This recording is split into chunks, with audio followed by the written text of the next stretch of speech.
Vision ముందు చూపు అనే దానికి సజీవ సాక్షి నరేంద్ర మోడీ.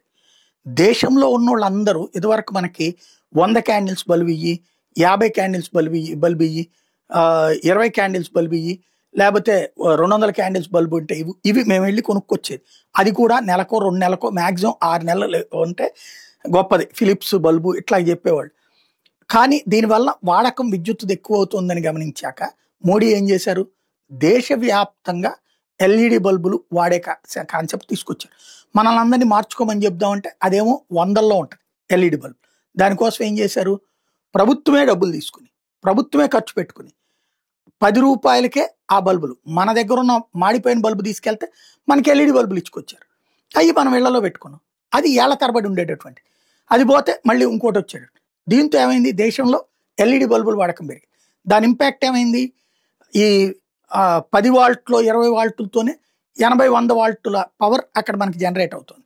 తద్వారా పవర్ యూసేజ్ తగ్గింది ప్రభుత్వానికి, అదే మనకి. సేమ్ టైం పెద్ద నష్టం నివారించబడింది, కరెంటు ఉత్పత్తికి అవసరమైనటువంటి నష్టాన్ని. అలాగా అంత ముందు చూపు అన్నది, అంత తెగింపుతో కూడిన పరుగులు అడుగులు అన్నది మోడీకే చెల్లింది. ఇప్పుడు తాజాగా మరొక అడుగు ముందుకేస్తున్నారు. Energy conservation building code ECBC అమలు చేయబోతున్నారు. ఇది పురపాలక పట్టణాభివృద్ధి శాఖకి కేంద్ర విద్యుత్ మంత్రిత్వ శాఖలోని bureau of energy efficiency ECBC అమలుకి మద్దతు తెలుపుతుంది. ఇందులో భాగంగా BEEESL సలహాదారు చంద్రశేఖర్ రెడ్డి మన మంత్రి నారాయణ గారితో కూర్చున్నారు విజయవాడలో. దేశంలోని 7 పెద్ద రాష్ట్రాల్లో 2446 భవనాలకి ఈసీబీసీ నిర్మాణాలుగా మార్చబోతున్నారు. ఇందులో BEE లక్ష్యంగా పెట్టుకుంది.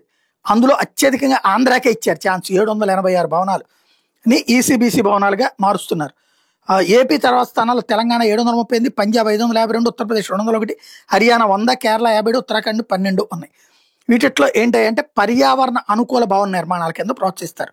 పట్టణ ప్రాంతాలు నిర్మించే కొత్త వ్యాపార భవనాల్లో విద్యుత్ వినియోగాన్ని తగ్గించేందుకు ఈ ఎనర్జీ కన్జర్వేషన్ బిల్డింగ్ కోడ్ ద్వారా చేస్తారు. తక్కువ విద్యుత్ ఉత్పత్తితో బిల్డింగులు నిర్వహించేటటువంటి సిస్టమ్. దానికి అయ్యే కొంత ఖర్చుని కేంద్ర ప్రభుత్వం భరిస్తుంది.